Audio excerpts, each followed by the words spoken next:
Yo! Another day, another Burautan Sessions with Boss Dada TV. Ito na naman tayo. Tayo na naman ay magkukwentuhan patungkol sa mga issues ng bayan natin nagawa ng mga kawatan, mga walang silbi, mga demonyo, mga satanas, Judas, Barabas, Hestas, mga sindikato, at mga walang utang na loob sa gobyerno, mga bossing. Huwag na natin patagalin pa. Just recently ay nag-file ng case ang grupo ni Pantaleon Alvarez sa mga kawatan sa Kabanang Bayan, yung issue ng GAA natin, yung dyan sa bicameral report. Opo, alam naman natin na lagi naman natin sinasabi sa inyo kung anong nangyari dyan, anong problema. Hanggang ngayon kasi yung enrolled bill hindi pa rin inilalabas ng Kongreso. Enrolled bill kasi doon na nakalagay eh. Doon sa enrolled bill, doon nakalagay kung ano yung mga figures and then kung sino yung mga siguro nagpirma. Hanggang ngayon, hindi pa nilalabas at hindi pa sinasagot. Napakatahimik ng Speaker of the House, mga bossing. Napakatahimik ng Speaker of the House. So eto mga boss, nagsampa na sila ng kaso. Tapos, eto naman mga congressman, naipasa na nila yung impeachment sa Senado. Na-forward na nila yung impeachment sa Senado. So it's up to the Senate kung papaano nila, kung kailan nila yan sisimulan. Siyempre, establish pa muna nila. Magsusumpa muna sila para maging mga impeachment judges dyan sa impeachment court. Tapos, ayan na, simula na ng laban. Eto mga boss, etong mga congressman, nandoon na, putang ina, hindi pa rin sila hindi pa rin sila mga bossing. Tapos sa kanilang pagpapapreskon, Diyos ko po, sabi ko nga, eto mga to gusto na lang talaga sumikat ng mga kupal na ito. Gusto nilang sumikat talaga ng mga kupal na mga congressman na ito. They still want to be relevant dahil huling pagkakataon na nila yan. Kaya na itong Tingog Party List, sigurado ako sa dami ng pera nito mananalo to, sa dami ng ipinapamudmud at ipapamudmud nito. Total, ang party list, ilang boto lang naman kasi kailangan yan eh. So sigurado ako mananalo pa rin tong hayop na party list na to. Pero kung sana hindi na manalo, edi mas mabuti. Sana naman, sana. Ang dami pong party list na pwedeng iboto. PPP party list, Ipano party list, Bisaya Youth party list. Diyan na natin ilagay. Huwag na dyan. Kasi magkano lang naman yung kikitain natin eh. Magkano lang naman yung ibibigay sa inyo ng mga party list na yan para iboto nyo sila. Huwag nyo na ibenta o kaya tanggapin nyo, tapos huwag nyo nang iboto. Alam niyo kapag ang kandidato namimigay ng pera, ibig sabihin babawiin din yan, nanakawin din niya yan. O kaya eto mga bossing, natin maigi, hindi pa rin sila tapos magbigay ng kanilang mga suggestion, ng kanilang mga ng detalye noong kaso na ipasa na sa korte, salita pa rin sila ng salita. Dito mo malalaman talagang mahina. Dito mo malalaman na yung talagang isinampa nilang kasong impeachment para kay VP Sara Duterte ay minadali, mahina talaga. Sa sobrang hina mga bossing, ginawa lang nila ito para mapagtakpan yung totoong issue ng bayan natin. Ano ba totoong issue ng bayan natin? Yung pagnanakaw sa pera ng Pilipino. Diyan sa mga blanco, sa BICAM na pinirmahan ng mga putang ina, tapos finil in the blanks ng mga hayop, di natin alam kung kasapakat si Bongbong dyan, pinirmahan naman itong tangang Bongbong na to. So yan yung dyan. Yan yung totoong issue ng bayan natin, yung dami ng pera na ninanakaw nila. Hindi ito issue ng dami ng pera na ninakaw ni VP Sara, walang ninakaw yan. Yung dami ng pera na ninakaw ng gobyerno na to, kasapakat ang Senado at ang Kongreso. Nagkaisa ang mga sindikato.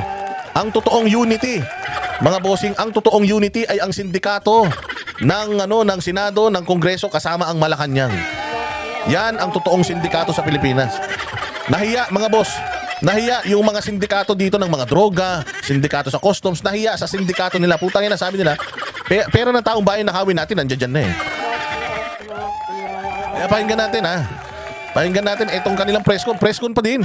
Ay, akala ko ba malakas yung kaso ninyo? Akala ko ba see you in court? See you in the impeachment court? Bakit hanggang ngayon, yung barahan nyo, panay pa din ang labas nyo? Diyos ko, nagpa-press con na naman kayo. Hindi naman kailangan ng taong bayan yung press con nyo. Oo, ipaliwanag ninyo. Yung GAA, ilabas ninyo. Yung sino ang nag-fill in the blanks ng mga blankong item. Diyan sa pinirmahan, mga ang tawag dyan, committee report ng BICAM. O ito, pakinggan natin ang bagong patutsada nila. Remember, this is also a constitutional process. And the submission ng Vice President sa prosesong ito ay hindi lamang it's not up to her to submit. It's our duty. Oo nga, nasa inyo, kayo na nga nagsampay. Nandoon na nga, ano ba sabi ni VP? Di ba ready na siya? Sabi nga niya, November pa lang, ready na ako dyan. Kasi nung ginagawa pa lang ni Chua, sa sobrang daldal niya, yung ginagawa pa lang ni Chua, alam ko na para sa impeachment yun. Kaya huwag kayo mag-alala, ready na ako dyan. Dinay ba ni Inday Sara? Sinasabi ba ni VP? Ayoko. Tinututulan ko. May ganun ba si VP? Wala naman. Sabi nga lang ni VP is God bless the Philippines. God bless the Philippines. Yun lang sinabi ni, ni Inday Sara, gigil na gigil kayo. Ano ba sabi niya? O hindi na ako pwedeng sumagot. Alam mo kung ba't hindi na sumasagot si VP Sara? As much as possible, gusto ni VP Sara hindi nyo malaman kung ano yung mga hakbangin nila. Samantalang kayo, lahat ng mga hakbang ninyo, barahan ninyo, inilalabas ninyo sa media. Kaya gaano kadali na depensahan yung isang plano na lahat naman na pinapakita nyo naman sa taong bayan. O ngayon, alam ng grupo ni VP, nung pool of lawyers ni VP, kung paano ika-counter lahat ng kagaguhan nyo, pero kayo hindi nyo alam kung ano ang galawan nila VP. Alam nyo kung bakit? Kasi hindi sila epal katulad nyo. To hold ourselves accountable for our actions. Thank you, Dwight. Thank you. Let's turn to Billy Vegas from Abante Politico for his question. Itanong ko lang po, ipapasubpinin niyo raw po yung mga bank accounts niya, ni VP Sara. And para saan po? Well, ire-request po namin. Opo. Ipapasubpinan nyo pa lang yung bank accounts ni VP Sara? Ngayon nyo palang hihingin yung bank accounts ni VP Sara at yung kanyang salin? So, nag-ano na kayo? So, kayo ay nag-aakusa na may problema sa salin ni VP Sara. Ni wala pa pala kayong records. Ni wala pala kayong pinanghahawakan na ebidensya na may problema sa salin niya. So, ngayon pa lang kayo hihingi. Di ba dapat pag ikaw ang nagdidemanda, meron ka ng mga pinanghahawakan na mga ebidensya? Wala pa kayong ebidensya, isinampan nyo na doon. Tapos kung makaano kayo, asta kayo, parang nagnakaw na talaga sa kaban ng taong bayan ito si VP Sara. Wala naman pala kayong basihan. Tingnan ninyo. Tingnan ninyo yung kalokohang ginagawa ninyo. It's a witch hunt. Inakusahan niyo yung tao na hindi tugma yung salin niya sa bangko niya. Nung tinanong kayo, nasaan yung basihan nyo ron? Wala. Hihingi pa lang. Malakas to. Ito na yung malakas na laban ninyo sa impeach. Kaya naman pala, explain kayo ng explain. Kaya naman pala, presscon kayo ng presscon. Kanya-kanya kayong batiko sa mainstream media. Yun naman pala, wala naman pala kayo talagang pinangahawakan. Tingnan yan. Siyempre, kung halimbawa ako yung judge, wala kayong ebidensya? So ngayon pa lang tayo mag-iimbestiga. Hindi to investigasyon. Korte na to. Di ba? Yung ginawa nyo sa Congress, investigasyon na yun eh. So ito, kung ano na to, judge na kami dito. Magbabase kami sa kaya nyong i-prove. At wala kayong hawak na bank statement or bank report ni VP Sara? So ngayon pa lang tayo hihingi. Puta, hindi naman to investigation court. Ito ay impeachment court. It's not what you can say in the court. It's what you can prove. Can you prove na nagnakaw siya? If not, putang ina, tapusin na natin tong kagaguhan na to. Hihingi pa. Ano ka ba? Hihingi ka pa lang. So hihingin nyo kay VP Sara yung makapagpapa-impeach sa kanya. Ganon. Ba't hindi nyo pa ginawa yan nun? Ba't hindi nyo pa ginawa yan nun? Alam mo kung bakit? Kasi yung pinangahawakan ni Trillanes, puta, dininay ng AMLAC eh. Sabi ng AMLAC, di naman sa amin galing yan. Di ko alam kung saan niya kinuha yan. O kaya ngayon, walang ebidensya tong mga to. So pagdating sa salin ni VP Sara, wala kayong ebidensya. Sabi ko sa inyo, putang ina, kawawa itong mga to. Kawawa itong mga to pagdating sa impeachment court. Sa impeachment court, dahil lang pwede pong magsabina ay yung impeachment court. So mag-a-apply po kami sa impeachment court na ito ay masabina para lamang po ito sa mas tumibay pa yung mga ebidensya. Para mas tumibay yung ebidensya nyo. Akala ko ba, guilty na si VP Sara, wala pa pala kayong ebidensya eh. So kailangan nyo pa ng mga bagay-bagay para tumibay yung ebidensya. And you expect na pagbibigyan kayo ng Senado dyan? If I'm senator, Ay na nagsasampa-sampa kayo ng kaso, hindi pa pala kumpleto yung mga ebidensya nyo. Ano yung pinangahawakan nyo ngayon? Kung ano yung hawak nyo, yan ang i-present nyo. Hindi yung ngayon pa lang kayo hihingi, gagawa-gawa kayo ng istorya tapos wala pala kayong kwento. Kukumpletuhin nyo yung kwento, yung pang... The burden of truth is with the accuser. Ikaw yung nag-a-accuse. Ikaw yung magpakita ng ebidensya, hindi yung hihingi ka pa lang ng ebidensya. Ano ba naman yan, Chua? Po natin, ito yung dun sa salin. Sa issue po ng salin. Issue ng salin. So, ibig sabihin, wala kayong matibay na pinangahawakan sa issue ng salin. Nag-assume lang kayo. Bakit? Kasi pare-parehas kayo eh. Kasi alam nyo sa sarili nyo na dinadaya nyo salin nyo. Mga senador, dinadaya salin. Lahat kayong mga politiko, dinadaya salin nyo. Kaya nga sa tuwing may impeachment, may salin na kasama eh. Kasi alam nyo, pare-parehas na guilty kayo dyan. Eh, kayo ba? Kaya nyo bang magpakita ng salin yung mga putang ina nyo? Kaya nyo? Patay kayo ngayon. O, diretso. Wala to si Chua. Ucha, malamya na si Chua, laglag na balikat niya. Alam niya kahit anong tumbling gawin niya, hindi siya mananalo sa Maynila. Go ahead. Hihingi na rin po ako ng reaction dun sa pagpa-file ng complaint kay Speaker Romualdez et al. Kanina po. Well, malaya hong mag-file ng cases no ang ating etong petitioners Ito, maganda to. Maganda to natin, kahit yung mga kasamahan natin sa Kongreso. At dahil ito na yung naging isang usaping legal, mas mabuti siguro na antayin natin kung ano yung mga paratang na nilagay nila doon sa Ayaw nyo mag-komento. Kasi usaping legal. Itong ginagawa nyo kay VP Sara, di ba usaping legal din to? Di ba usapin legal? Bakit kayo bigay ng statement? Pagdating sa budget, hinihinga kayo ng statement, hindi kayo makapagbigay ng statement. Bakit? Ang ina nyo, makukuryente kayo eh.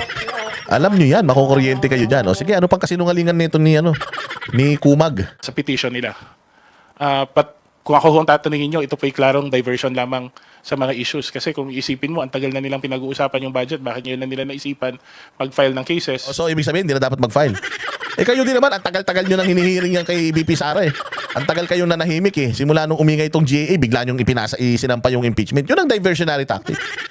Hindi diversionary tactic yan. They just want everything to be in order. Lahat ng ebidensya meron na sila malakas bago nila isampa. Hindi sila katulad nyo. Nasampa na sampa, wala naman pala kayong mga ebidensya. Di ba? Katulad niyan, sinasampa niyo yung kaso ng impeachment kay VP Sara, salin yung isa, tapos wala naman pala yung ebidensya. Hindi sila katulad ninyo. Kailangan sigurado, kailangan planado, at kailangan organisado. So hindi diversionary tactic yan, mga bossing. Kasi hindi naman yung impeachment ang issue ng bayan. Ang issue ng bayan, mga bossing, ay ang pagnanakaw sa kaban ng bayan. Which is nagsimula dito sa blankong mga pinirmahan sa BICAM Committee Report. Doon yan ang totoong issue, sir. Wala kaming pake. Kahit ma-impeach si VP Sara o hindi, ang gusto namin mangyari, mabitay yung putang inang mga magnanakaw sa kaban ng bayan. Kami sa sarili namin, alam namin na walang ginawang masama si VP Sara. Tatak ng mga Duterte yan, anti-corruption. Hindi nga kayo nakapangurakot ng panahon ni Duterte, kaya nga panay ang sip-sip nyo eh. Kaya nga nung nawala yung mga Duterte, ang unang ginawa nyo kagad, sinakmal nyo eh. Yung pera ng taong bayan eh. Sinakmal nyo lahat, kinuha nyo lahat eh. Kinamkam nyo. Tapos sasabihin nyo mga Duterte magnanakaw, tingnan nyo nga yung mga Duterte ang kanilang lifestyle. Kumpara sa mga lifestyle yung mga hinayupa kayo. Tingnan nyo, may mga bulletproof. Si PRRD, presidente na turingan, pick up lang ang sasakyan, hindi pa bulletproof. Si Basti Duterte, pick up lang ang sasakyan, hindi pa bulletproof. Tapos kayo, mga naka-SUV kayo ng mga American brand, tapos mga bulletproof, mga relos ninyong mamahal, mga sapatos ninyo, mga gamit ninyo, tapos manunuro kayo ng mga taong walang ginagawa, sasabihin nyo, magnanakaw katulad nyo. Wag ganon, sir. Ang issue ng bayan natin ay yung mga kawatan, sindikato sa gobyerno na nanakaw sa pera ng taong bayan yun. Hindi issue dito ang kahit ma-impeach si VP Sara, maniwala kayo, walang mangyayari sa presyo ng bigas. Ganun pa rin yan. Hindi magbabago yan. Mahirap pa rin ang bayang Pilipinas. Pero pag nawala kayong mga kawatan, yan si Romualdez, pag napatunayan na may kasalanan, pati si Bongbong, at lahat ng mga kawatan dyan sa, sa BICAM na yan, sigurado ako, magagamit ng maayos yung pera. Mailalagay yung mga budget sa totoong mga programa ng bayan natin na kapakipakinabang sa mga taong Pilipino. Yan na. Pagkatapos na i-transmit ang impeachment sa Senado. So clearly there is an effort to downplay the move of the House to transmit the impeachment to the Senate, and also walang impeachment doon. Walang nakalagay doon sa mga reklamo nila tungkol sa impeachment, and wala silang pakialam sa impeachment. They know for a fact it will not fly. You will not succeed kasi ang labnaw ng mga paratang nyo kay VP Sara, at sobrang dali yung kalaban eh.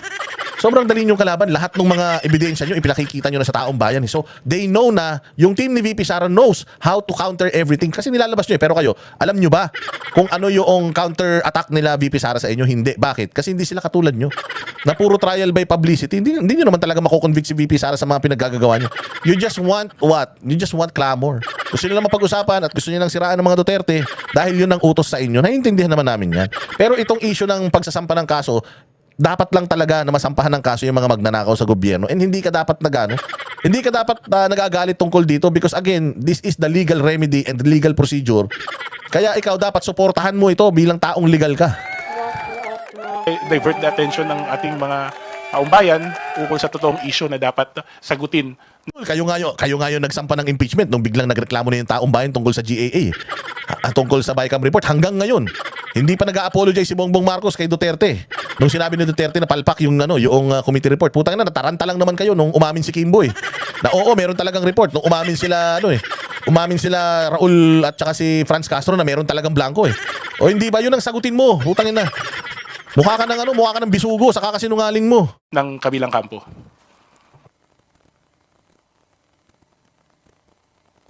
Thank you, Billy. let us recognize Earl Tobias from IBC 13. Hello, San. Kong Joel, Kong Jun. Sir, publicly known yung ginawang pagbabanta ni VP Sara Duterte dito sa may kausap siyang assassin at tatawagan na lang in case na may mangyari. Pero sa press con niya, publicly niya rin dininay.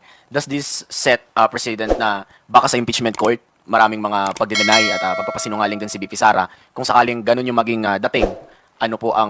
ano Itong press con na to, matakam tinan mo, dadalawa na lang sila. Wala na silang kasama nagpi-press con. Kanina lang to ha. Lunes na Lunes. Puta, wala silang kasama nagpi-press con. Panic mode na kasi ito. Ang tawag dito is panic mode press con. Gusto nilang makita kung putya, kailangan natin yung tansyahin. Ang dami ng mga congressman na kasamahan natin binabato na ng tae sa mga meeting de avance nila sa probinsya. Kailangan natin tingnan yung media, kailangan natin i-activate ulit ang media para magpropaganda. Pabanguhin yung mga pangalan natin, tingnan mo dadalawa sila.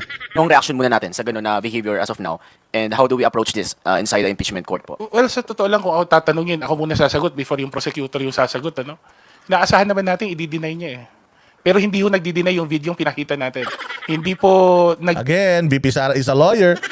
Unlike you, VP Sara is a lawyer and she knows what she's talking about. She said in the video, klaro, if something happens to me, walang ibang papatay sa akin kundi sila lang.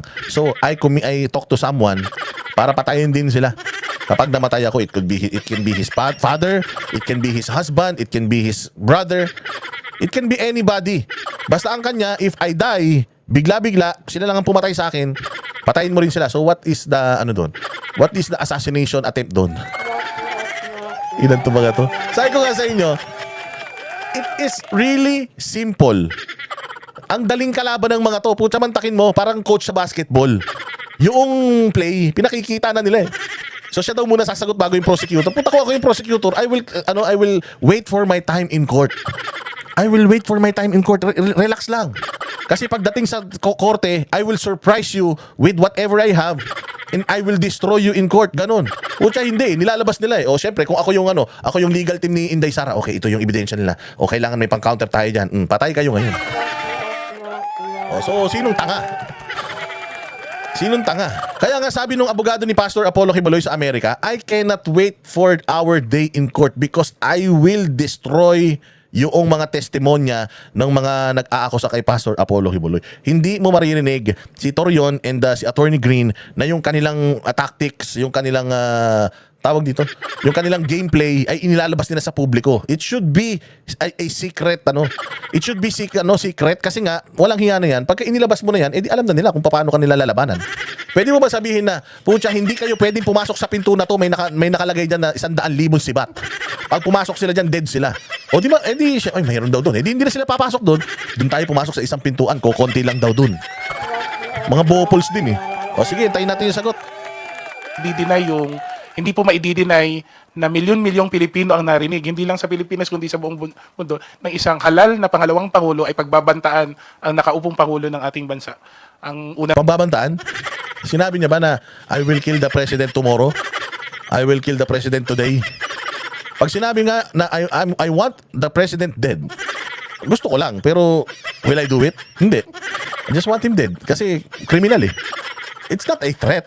ng ginang at ang speaker ng House of Representatives. In the end, hindi lang to usapin na her word against ours. There is evidence to show that she did it, that she made the threats, and that it is the position of the House, kaming pumirma sa impeachment, that she needs to be made accountable for that. Hindi ho ordinaryong usapin ng isang nakaupong vice presidente ay magsasalita ng ganung paraan, sa ganung paraan, at siya din she stands to benefit in case magkaroon ng vacancy sa tanggapan ng pagkapangulo.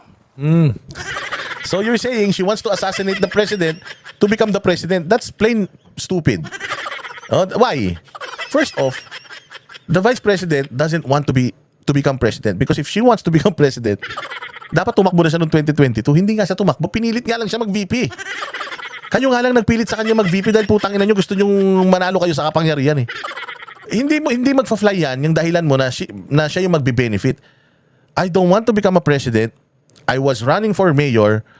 The whole Philippines is clamoring, calling for my declaration na magtakbo ng presidente, but I declined.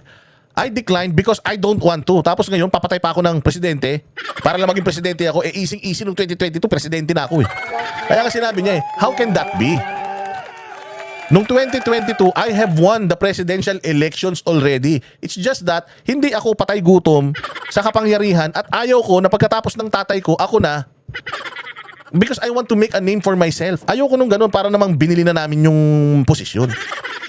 Na pagkatapos ng tatay ko, ako na. Kaya nga, pumayag ako na si Bongbong eh. Kasi nangako si Bongbong na itutuloy yung ginawa ng tatay ko. Kasi napakawalang delikadesa naman namin. Na pagkatapos ng tatay ko, ako, tapos pagkatapos ko, kapatid ko. Di ba parang kami na lang? Di sila katulad nyo.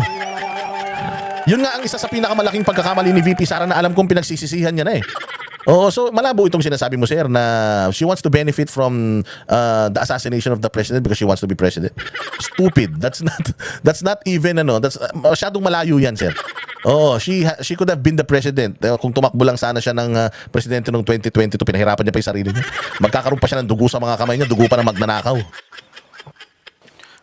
Kahit naman po anong denial niya, maliwanag naman po sa video at ito'y napanood po ng lahat ng tao.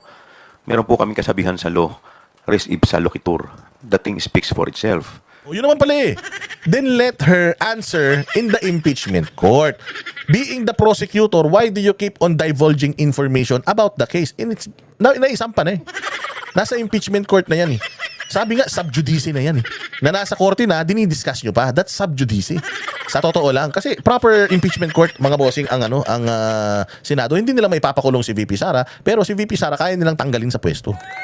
At i-disqualify, perpetual disqualification sa lahat ng posisyon sa gobyerno. The impeachment court can do that. Dapat hindi ka na nagsasalita ng ganyan, Chua. Abogado ka pa naman.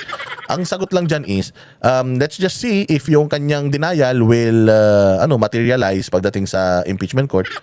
Oo, we have evidence naman, so let's just leave it as is, di ba? Pero bakit kayo nagpapa-press con? Kasi nga, panic mode na kayo.